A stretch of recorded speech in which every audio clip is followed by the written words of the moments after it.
Bonjour, Gemara de Rosh Hashanah, toujours au chapitre 1, et on est à la page 18b qu'on avait démarré. On avait donc démarré une Mishnah qui abordait la question de l'envoi d'émissaires un peu partout pour déclarer que le nouveau mois venait de commencer.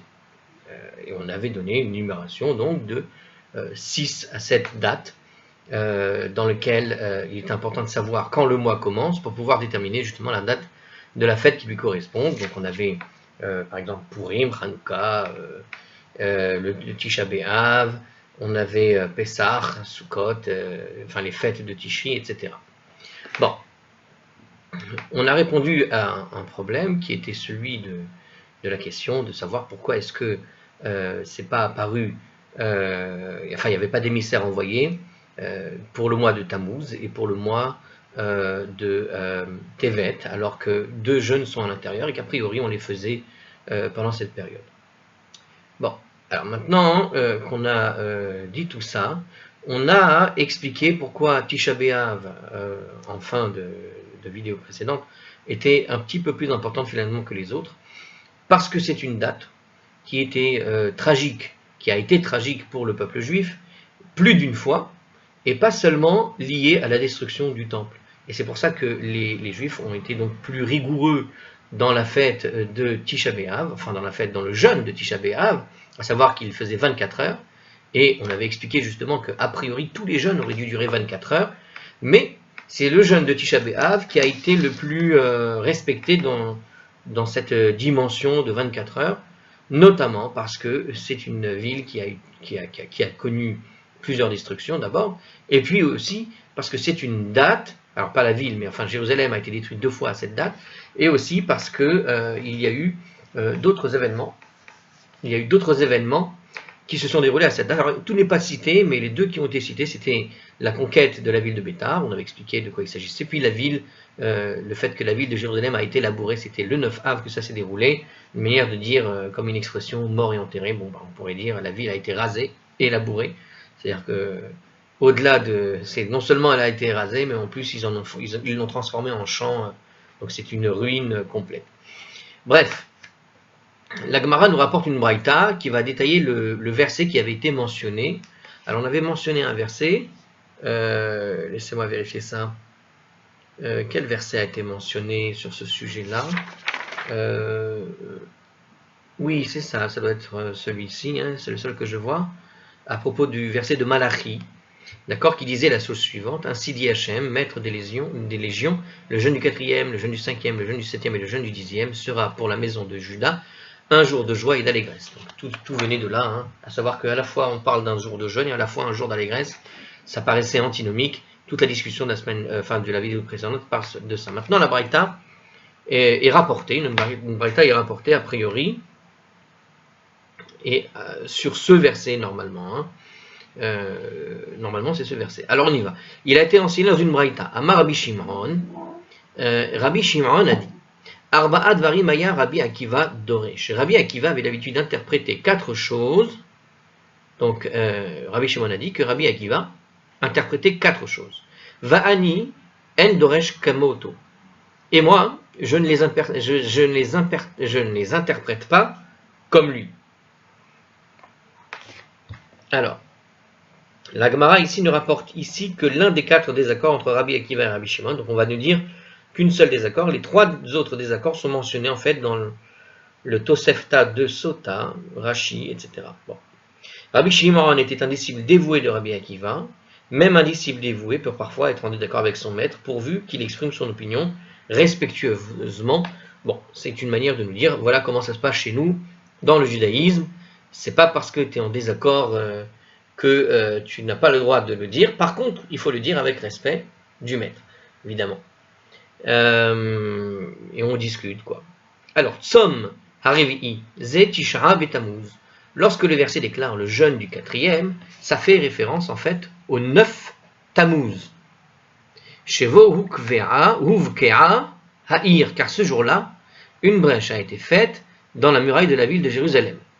Donc en fait, alors c'est étrange parce que nous, ce qu'on connaît en général, c'est que le 17 Tammuz, c'est celui qui célèbre, ce jeûne qui rappelle en tout cas, la brèche qui a été faite dans la muraille de la ville, c'était a priori le 17. Mais nous dit Rabbi Shimon, apparemment, il s'agit a priori du 9. Donc le désaccord doit probablement venir de là. Shene Emar, comme il est dit, alors il ne dit pas ça comme ça, hein, il dit ça parce que il y a eu, il a une référence, Birvi'i, Bachodesh Arivi'i, sous-entendu, Betisha'a la Chodesh, Vayechezak ha'ra'av ba'ir, velo haya lechem, le'am ha'aretz, vatibaka ha'ir. Comme il est dit, alors ça doit être dans Jérémie, je suppose, c'est ça.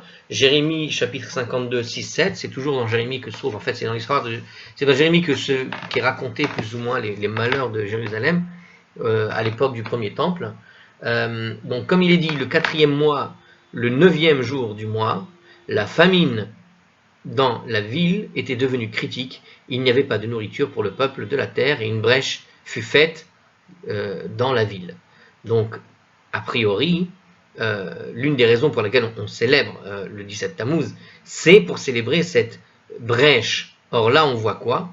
Que Jérémie cite la brèche de la muraille au 9 Tammuz et non pas au 17. Alors, Ve'amai kerele revi'i. Et pourquoi le verset appelle-t-il le 4e? Pourquoi il ne dit pas Tammuz directement? Revi'i, la Chodashim, parce que Tammuz c'est le 4e mois en commençant par Nissan. Donc c'est en fait en référence à Nissan. Donc si on s'en tient donc au calendrier des rois, eh bien, ou le calendrier de la Torah en général, eh bien Jérémie a suivi ce calendrier-là pour comptabiliser les mois. Alors il va nous dire ça hein, dans le commentaire, j'ai l'impression, non? Ah non. Alors comme on l'a déjà mentionné, apparemment, ce verset fait référence aux événements qui ont trait à la destruction du premier temple. À la fin de la période du deuxième temple, une brèche a été faite dans la muraille de Jérusalem, non pas le 9 Tammuz, mais le 17 Tammuz, date à laquelle on observe ce jeûne aujourd'hui. Par conséquent, une question se pose. Puisque nous jeûnons encore le 10 Tevet et le 3 Tishri, en raison de tragédies qui n'ont eu lieu qu'à l'époque du premier temple, pourquoi est-ce qu'on ne jeûne pas également le 9 Tammuz? Le Ritva répond pour cela que cela fait partie intégrante de l'initiative des prophètes. Durant l'exil de Babylone, on observait en fait ce jeûne de 9 Tammuz. Lorsque le deuxième temple a été construit et que les jeûnes sont provisoirement devenus des fêtes, les prophètes ont prévu des événements afférents à la destruction du deuxième temple, y compris la brèche dans les murailles de Jérusalem le 17 Tammuz. Ils ont donc décidé à cette époque-là que le jeûne serait décalé du 9 au 17 Tammuz, après la destruction du deuxième temple, car pour cette génération, le deuxième événement serait une tragédie plus grave que le premier. Les prophètes n'ont pas exigé que les gens jeûnent le 9 et le 17 à la fois, car ça aurait été un fardeau trop pénible de faire 2 fois ce jeûne pour rien, comme ça. Alors l'explication ci-dessus reflète en fait l'opinion du Bavli, selon laquelle la brèche a été faite dans la muraille à un lieu et à des dates différentes pour le premier et le deuxième temple. Alors ça m'étonnait parce que nous, normalement, ce qu'on connaît, théoriquement, c'est que la brèche s'est déroulée le 17 Tammuz, aussi bien au niveau du premier temple et du deuxième temple. C'est ce qu'il va nous dire ici.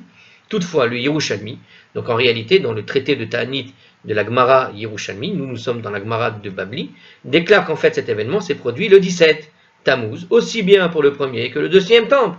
Et c'est ce que l'habitude, en fait, on a retenu a priori. Mais là, on voit ici donc l'opinion de Rabbi Shimon qui tout dit que c'était le 9. Et donc, les gens qui ont vécu à l'époque du premier temple s'étaient trompés en réalité dans le calcul du calendrier à cause des calamités de la guerre. En gros, ils n'avaient pas la bonne référence. La date mentionnée dans le verset est celle que le peuple avait calculée. Certaines versions d'Abraïta figurant dans notre Gemara comportent des termes de 17 Tammuz et non le 9 Tammuz. En vérité, c'est peut-être cette version que possédait en réalité donc Rashi. Alors pourquoi est-ce qu'il me parle de Rashi ici? Peut-être parce que c'est Rashi qui nous dit que c'est le 17. Bon. Alors c'est intéressant, on voit qu'il y a un problème de datation ici, c'est que il existerait donc une version de... pourtant il prend bien la version ici de Jérémie, c'est-à-dire on est en train de citer un passage de Jérémie, et dans ce passage de Jérémie, il nous dit bien que c'est le 9, que la muraille a été faite dans la ville, que la muraille que la brèche dans la muraille a eu lieu. Ça s'est fait le 9. Mais le Yerushalmi nous dit que c'était le 17. Donc est-ce qu'il existerait 2 versions du livre de Jérémie, d'accord, le livre du prophète Jérémie? Un te dirait le 9, un autre te dirait le 17. mais c'est pas tout à fait ce qu'il dit, c'est plus subtil hein, dans le commentaire. Dans le commentaire, ils disent qu'en fait, ceux qui ont vécu la destruction du temple à l'époque de Jérémie ont bien écrit le 9, c'est juste qu'ils se sont trompés de date. Bon, c'est assez rare de voir ça, hein. C'est vraiment, vraiment rare de se dire que ceux qui ont écrit un livre de prophète se seraient trompés à cause du calcul. Alors pourquoi ils se seraient trompés?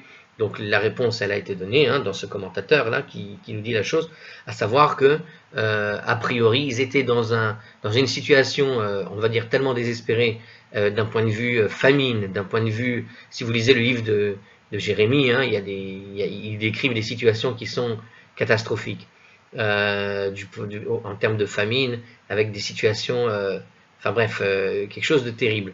Et on peut imaginer très bien qu'effectivement, dans une telle configuration, comment dire, tenir le calendrier, c'est pas la première des préoccupations à l'époque. Donc, on pourrait imaginer effectivement que certaines grandes têtes du judaïsme de l'époque n'étaient plus là et que quelque part ceux qui ont donné des dates, se sont trompés depuis même dès l'époque. Enfin, je sais pas, c'est assez rare de voir cette chose-là. Alors, je continue ici notre braïta qui n'est pas fini. Ve'amai kare le. Donc, je répète, pourquoi est-ce que le verset qu'on a cité de Jérémie a appelé ce mois le 4e, donc Réveillé, parce que c'est Tammuz, le 4e mois, il a calculé par rapport à Nissan. Hein, quand tu comptes le calendrier de Nissan, tu comptes 4 mois après Nissan, on arrive sur Tammuz. Som Hamishi, c'est donc Tisha B'Av, on arrive au jeûne du 5e, c'est bien Tisha B'Av. Shebo Nisraf Bet Elohim, car ce jour-là, la maison de notre Dieu a été incendiée, dit la Braïta. Ve'amai kareli Chamishi, et pourquoi est-ce que le verset a appelé ça le 5e? Chamishi la Chodashim, car Av est le 5e mois, en commençant par Nissan, toujours pareil. Som Hashevi'i Ze Shlosha Betishri, lorsque le verset déclare le jeûne du 7e, se fait référence aux 3 Tishri, Shebo Neera Gedalia ben Achikam, car ce jour-là, Gedalia, fils d'Achikam, a été assassiné. Alors on va expliquer qui est Gedalia dans 2 secondes. Et qui l'a tué? Ishmaël ben Netanya, dis donc, Haragu, Ishmaël ben Netanya l'a tué. L'Elamedecha, Sheshekula mitatan, Shel Tzadikim, Kisrefat bet Elokeinu. C'est pour nous enseigner que ce jour-là donc a été inclus, en quelque sorte. Pourquoi est-ce qu'on a fait ce jeûne de Gedalia? On se rappelle de Gedalia, qui a été donc assassiné par un certain Ishmaël ben Netanya. Eh bien, pour t'enseigner que la mort des justes équivaut à l'incendie de la maison de Dieu, puisque le temple a été détruit par la suite. Alors, on va rappeler quand même, on va faire les 3 commentaires qui sont liés à ce qu'on vient de citer. Donc, tout d'abord, à propos de Gedalia. En fait, Gedalia a été nommé par Nabuchodonosor, le gouverneur, a été nommé gouverneur, chargé de la population juive restée en Eretz Israël. Hein. Petit rappel, en moins 586, hein, pour la date que je connais, Nabuchodonosor, roi de Babylonie, va conquérir la Judée, et dans sa conquête, alors le moins 586, c'est pas tout à fait la date, c'est la date de la destruction du temple. Mais avant que le temple ne soit détruit, Nabuchodonosor était venu quelques années auparavant. Donc il est venu, il ramassait comme ça les impôts, et il avait nommé, alors ils avaient réussi à déloger les rois d'Israël, à les tuer. Ils avaient déjà même, je crois, donc si j'ai compris, ils avaient même déjà déporté des Juifs en Babylonie.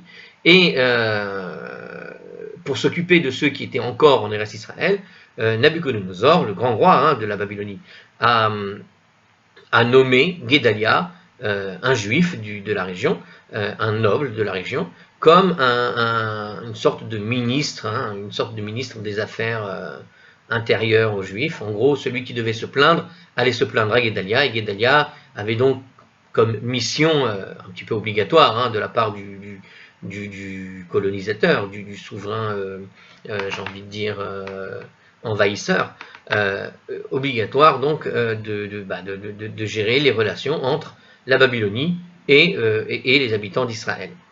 Alors évidemment, il se passait que comme il avait ce rôle-là, il avait un petit peu le mauvais rôle, à savoir qu'il était pris plus ou moins comme le collaborateur, comme celui qui finalement échine, comme celui qui se plie devant l'envahisseur. Hein.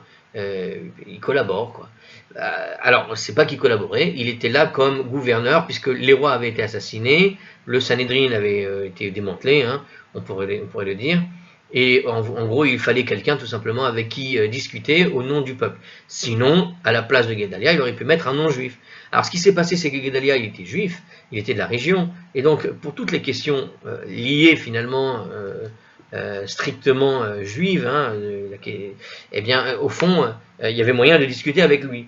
Mais il est perçu évidemment comme une sorte de traître, parce qu'il rend des comptes à Nabuchodonosor, parce qu'il est celui, au fond, que quand on le voit, on a l'impression on voit le pouvoir, au fond, de Nabuchodonosor s'appliquer par lui. Alors évidemment, lui, il n'a pas de pouvoir particulier, il n'est qu'une sorte de messager dans les deux sens, mais il est perçu comme ça. Et donc, il va se passer quoi? Il va donc être malheureusement assassiné.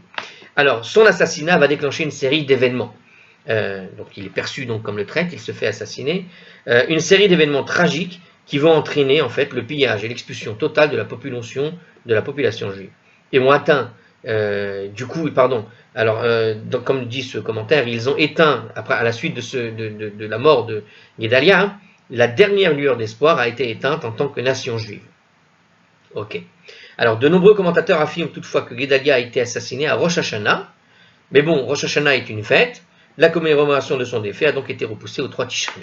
Donc, en fait, ce ne serait pas surprenant en fait à Rosh Hashanah, puisque c'est quand même le jour où les gens vont se réunir tous ensemble dans les endroits qui faisaient office de synagogue, on peut dire. Et au fond, tu arrives à Rosh Hashanah, c'est le moment où il y a le plus de monde à la synagogue, et dans ce monde, tu peux avoir 3-4 extrémistes qui font effectivement partie du lot des gens qui vont à la synagogue, et quelques-uns ont une revanche à prendre par le désespoir de la conquête. En plus, on est dans un Rosh Hashanah où certains prêtres ont été assassinés, enfin, toutes les grandes élites de la ville avaient été déportées. Donc, il y a une sorte d'esprit revanchard, de très mauvais esprit qui probablement agitait la ville, et pris dans le feu de cet agitement, Guédalia, il s'est retrouvé au milieu, probablement assassiné donc en pleine fête. Hein.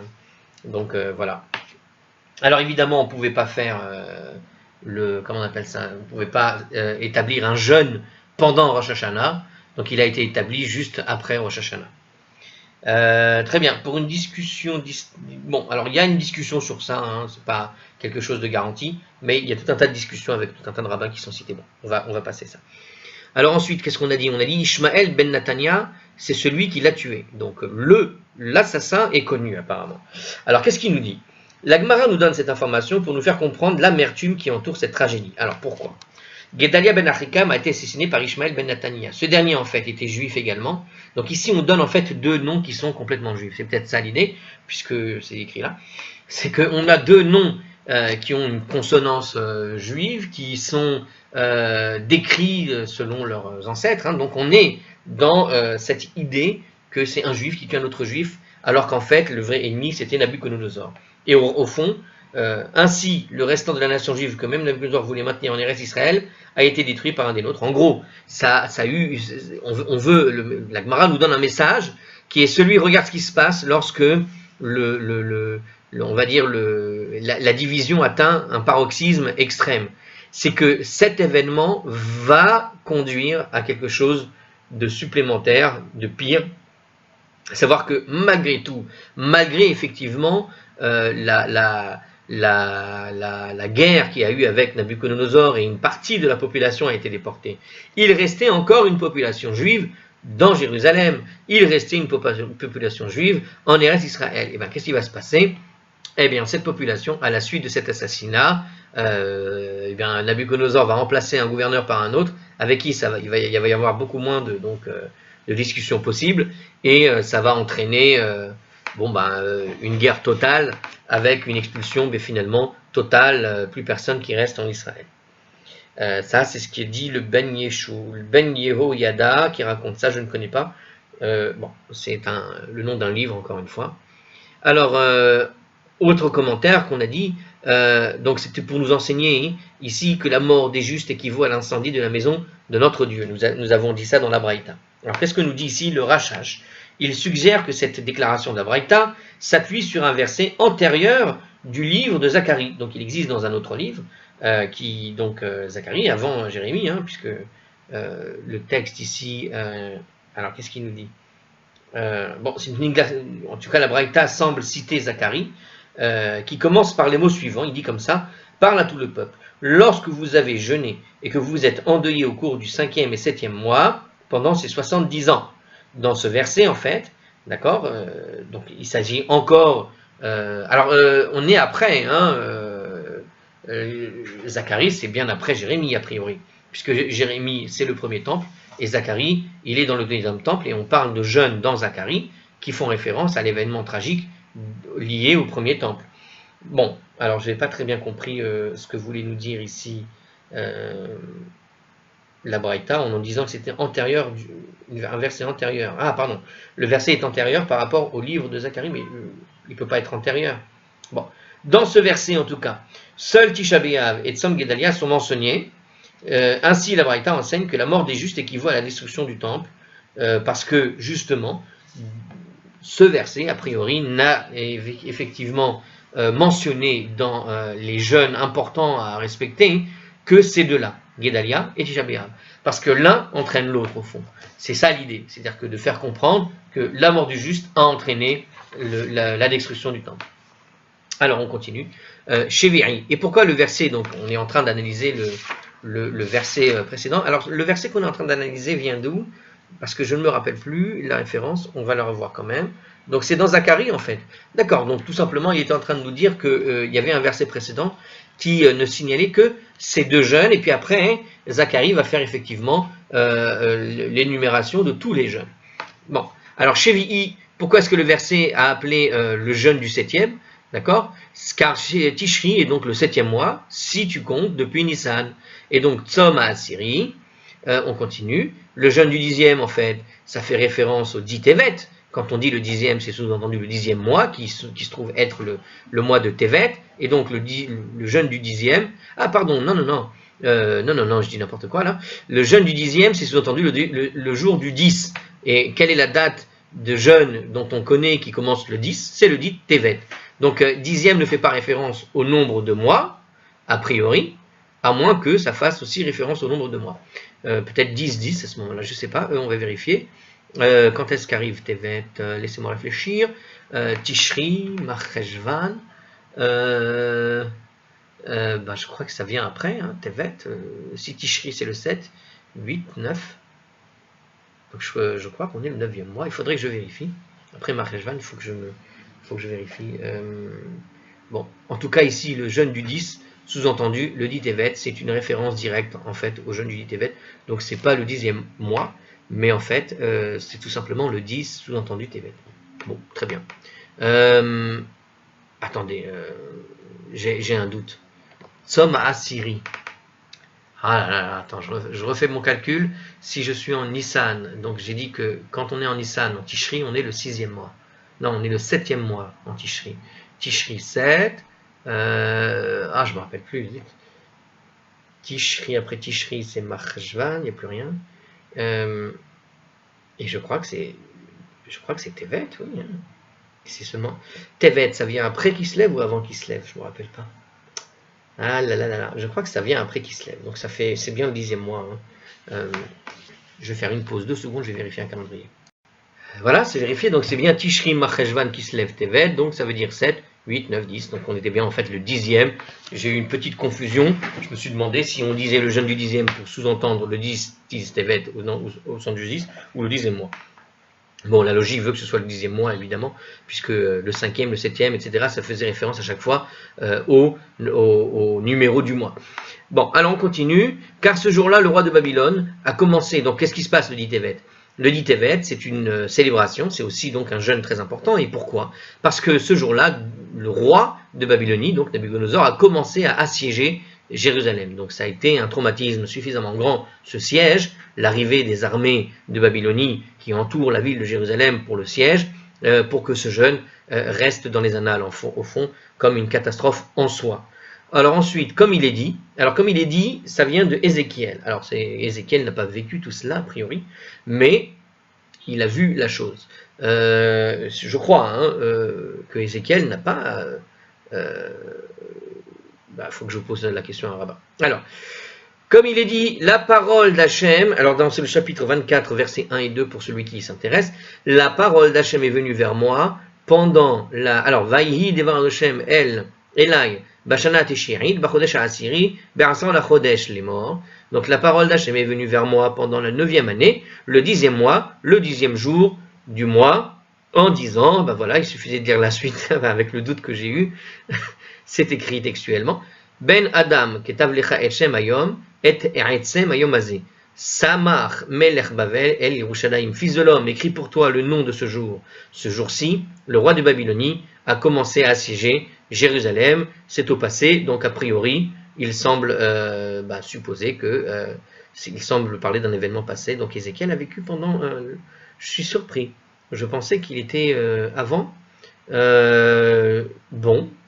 Bon, faut vraiment que je pose la question, ça me paraît étrange. Ve'amai karele, Assyrie, et pourquoi est-ce que le verset l'appelle alors le 10e Assyrie, la Chodashim, car Tevet est le 10e mois, en commençant par Nissan. Vahalo ayara uize lirtov rishon, or il aurait été plus approprié d'écrire plutôt ce jour le dit Tevet en premier, car la première étape de la destruction du temple a eu lieu ce jour-là. Et oui, normalement dans la description des jeunes qu'on vient de suivre, en fait, tu te rends compte qu'on a fait les choses dans l'ordre. C'est-à-dire que il y a eu des catastrophes qui se sont déroulées, mais ces catastrophes se sont déroulées dans un ordre chronologique. Or là, on donne une sorte d'ordre au niveau du calendrier.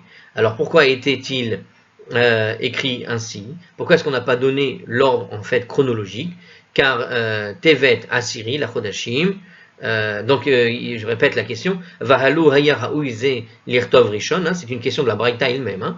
Or, il aurait été approprié d'écrire ce jour-là en premier, puisque d'abord les armées arrivent, ensuite elles font une brèche, ensuite Guédalia est installé, ensuite il y a la destruction du temple. Ou alors d'abord Guédalia est assassiné, puis les armées arrivent, c'est plutôt dans ce sens.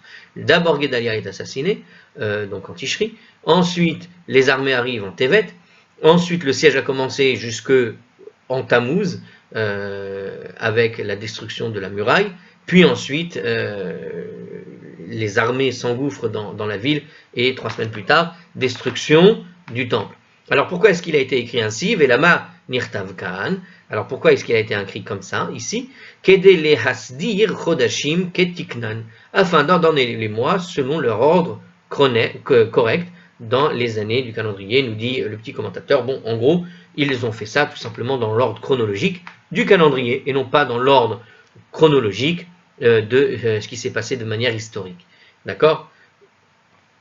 Alors, les 4 jeunes, nous dit le commentateur, bon, je vais vous dire la même chose, ont été énumérés dans un ordre chronologique. L'année commence en Nissan et se termine en Adar. Bien que les événements ne se soient pas produits dans cet ordre-là, on a donné un ordre tout simplement chronologique du point de vue du calendrier. Tout simplement, on a énuméré le calendrier, en fait. On parle des jeunes en soi et pas de l'aspect historique des choses, finalement, dans les textes que l'on a évoqués de Zacharie. Alors juste, il faudra que je vérifie pour Ézéchiel, parce que est-ce que c'est une prophétie sur l'avenir, qu'il ait pu voir la destruction, l'arrivée des armées de Babylonie, ou est-ce que c'est quelque chose qu'il a vécu en direct? Je ne m'en rappelle pas. Je pense qu'il a peut-être vécu en même temps. Alors en fait, notre Braïta ne s'est pas arrêtée là. Elle continue. Elle continue comme ça. Elle va analyser, donc c'est une discussion directe de la Braïta, ce n'est pas la Gemara. Alors je continue. Va'ani eni omer ken. Toutefois, je ne suis pas d'avis de dire de cette manière. Ça veut dire que le dernier jeune mentionné de ce verset doit être compris de cette manière. Donc il ne veut pas le dire de cette façon. Ela tsoma asiri zechamisha betevet. En fait, il dit que le jeûne du 10, c'est en réalité le 5 Tevet. Donc lui, il dit plutôt que le jeûne du 10 Tevet, le jeûne du 10, du 10e mois, c'était en fait une référence au 5 Tevet et non pas au 10 Tevet. Chez Bobat, chez Moua, la Gola, chez Ukta Ha'ir, car ce jour-là, la nouvelle est arrivée dans l'exil selon laquelle la ville avait été pillée.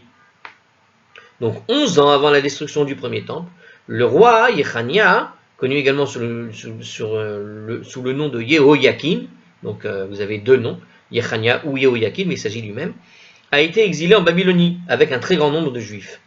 Ça c'est Rachi qui nous l'apprend.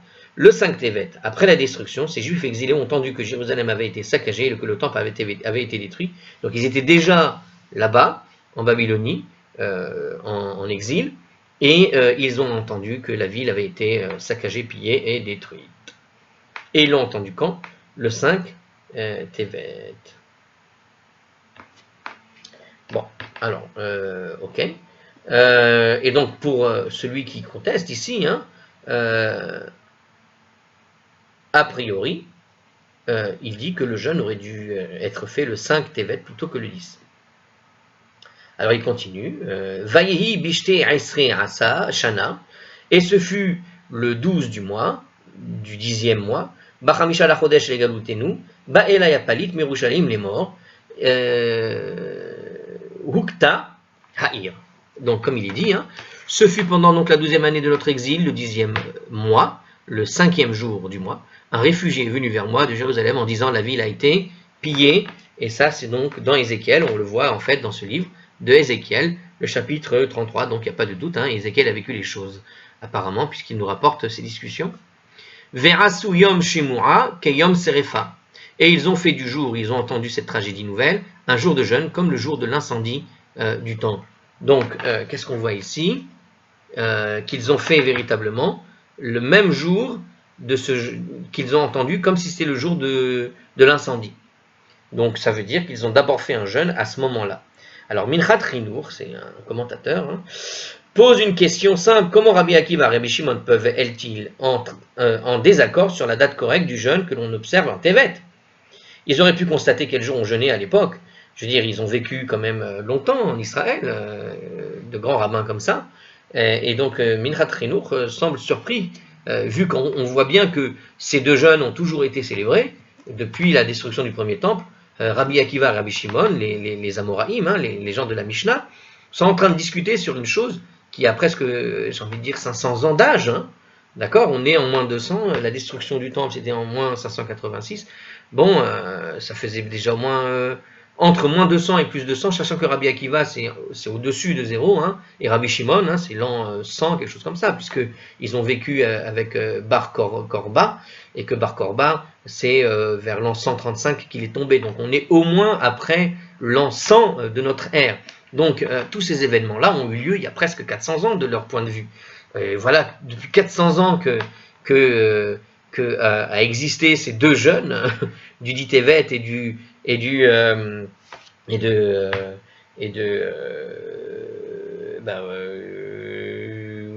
même du 7 Tammuz, c'est assez étrange de voir ces oppositions en fait. Voilà. Alors ils auraient pu constater quel jour on jeûnait à leur époque et quel jour on observait à titre de fête à l'époque du temple, quelques années auparavant. Ils étaient encore là. À cela, le Minchat Chinour propose une réponse originale. Alors, et cette réponse, elle a été reprise par des Rishonim, le Ritva, etc. Bon. Alors, qu'est-ce qu'ils nous disent à cette question-là? Parce que, je répète, hein, c'est étrange de les voir discuter d'une datation alors que ça faisait déjà 400 ans que ces choses-là étaient établies. Au départ, les prophètes n'ont pas décrété qu'il fallait jeûner à des dates précises, mais qu'il suffisait d'observer un jour de jeûne pendant chacun des 4 mois énumérés. Ce qui explique peut-être la notion de Tzom Asiri, Tzom Revi'i, un jeûne dans le mois, un jeûne dans le 4e mois, un jeûne dans le 5e mois. C'est-à-dire qu'il fallait faire une sorte de jeûne dans le mois. Tu choisis quand. Ce jeûne donc pouvait tomber n'importe quel jour du mois. En effet, le verset de Zacharie ne mentionne que le jeûne du 4e mois, le jeûne du 5e mois, etc. Ce que je viens de vous dire. Donc il n'y a pas de date spécifique. Lorsque ces jeûnes sont devenus des fêtes à l'époque du 2e temple, le même principe a été resté en vigueur. Chacun pouvait observer le jour de fête quand il voulait. Juste, tu choisis un jour dans le mois pour faire ce que tu voulais. Le Minchat Chinour nous dit donc par la suite que les usages différents ont été adoptés en ce qui concerne les jours observés à titre de jeûne. À l'époque de Rabbi Akiva et de Rabbi Shimon, après la destruction du 2e temple, ils ont voulu uniformiser cette observance pour que tous les juifs jeûnent en même temps, le même jour. Ils étaient donc en désaccord sur le fait de savoir quel jour il fallait choisir, a priori quel événement il fallait choisir le mieux pour déterminer la date précise. Donc ici on voit que ce désaccord, il porte en l'occurrence ici le moment où ils ont reçu la nouvelle, ou le moment où la ville a été complètement brûlée. Enfin, je n'ai pas très bien compris la différence. Peut-être la différence ici, ici, il nous dit que le 5e jour du mois, on a dit dans ce verset de Ézéchiel, ce fut pendant la 2e année de notre exil, le 5e du mois, un réfugié est venu vers moi de Jérusalem en disant la ville a été pillée. Mais la ville a été pillée, c'est pas nécessairement la date où où le siège a commencé. Or, ce que je vous ai expliqué tout à l'heure, a priori, c'est que le dit Tevet, traditionnellement, c'est le jour où il y a eu en fait l'arrivée des armées. Et donc un an plus tard, peut-être, enfin, il n'y a pas de, on pourrait dire de réelle, comment dire, il n'y a pas de réelle opposition entre l'un et l'autre du coup. Hein. Alors on va voir. La Braïta nous rapporte le raisonnement qui sous-tend l'opinion de Rabbi Shimon. Comment Rabbi Shimon pense comme ça? Pourquoi il pense donc de cette façon? Venir in devarai mi devarav. En effet, mes paroles paraissent plus sensées que les paroles de Rabbi Akiva. Alors, Dixit, le respect du maître. Chez Ani Omer al Rishon, Rishon, car je dis à propos du premier qu'il est le premier. D'accord? Le jeûne cité dans le verset, le jeûne du 17 Tammuz, hein, qu'il a dit que c'était le 9, que celui-ci commémore en fait le premier événement tragique dans l'ordre chronologique, à savoir que d'abord il y a eu la brèche de la muraille. Vers l'Acharon, Acharon, et moi je dis, à propos du dernier, le jeûne cité dans l'ordre de chronologique de l'éventuel du verset, qu'il s'agit en fait du dernier, à savoir donc la nouvelle du pillage de Jérusalem. Donc lui, il fait bien une distinction. Hein. Voilà, moi je vous ai expliqué qu'en fait, l'ordre que l'on connaît en général, c'est à propos de l'arrivée des armées. Or ici, lui, il parle de la nouvelle. Quand est-ce que la nouvelle est arrivée jusqu'aux oreilles de ceux qui habitaient, dont les rois étaient encore dans l'exil avant qu'ils ne soient assassinés en Babylonie? Eh bien, elle est arrivée pour Rabbi Shimon le 5. Ok? Donc voilà, le 5 Tevet. Et le premier événement, c'était donc la brèche. Mais on peut inverser complètement les choses, puisque ce qu'on a vu justement, c'est qu'il disait que le premier événement, c'est d'abord l'arrivée des armées, qui était donc le 10, et à ce moment-là, il y a un problème dans l'ordre chronologique des versets, dans le verset. Très bien, ça me paraît très clair, j'espère que c'est clair pour vous aussi. Alors d'abord une brèche donc fut faite dans la muraille de Jérusalem en Tammuz. Le temple fut donc détruit en Av, puis Guédalia fut assassiné en Tishri, et enfin les nouvelles de la destruction arrivèrent en Babylonie pendant les 3 mois, pendant le mois de Tevet à l'année suivante. Donc c'est ce que Rashi nous explique sur ce que pense finalement Rabbi Shimon. C'est pas ce qui a été retenu, hein, de ce que j'en sais, c'est pas du tout ce qui a été retenu. Alors, Vehu Omer, alors on continue parce que c'est pas fini. Vehu Omer al Rishon Acharon, mais Rabbi Akiva, alors on va certainement dire ce qu'on connaît. Mais Rabbi Akiva dit à propos du premier, le jeûne qui a été cité dans le verset, à savoir de Tammuz, est en réalité ultérieur. Donc il est pas du tout en premier. Hein, c'est pas la première chose. Le premier qui a été cité dans les 4 dans le verset, hein, d'accord. Le tout premier, le jeûne du 4e, qui est Tammuz, n'est pas le premier de manière chronologique, il s'est passé plus tard.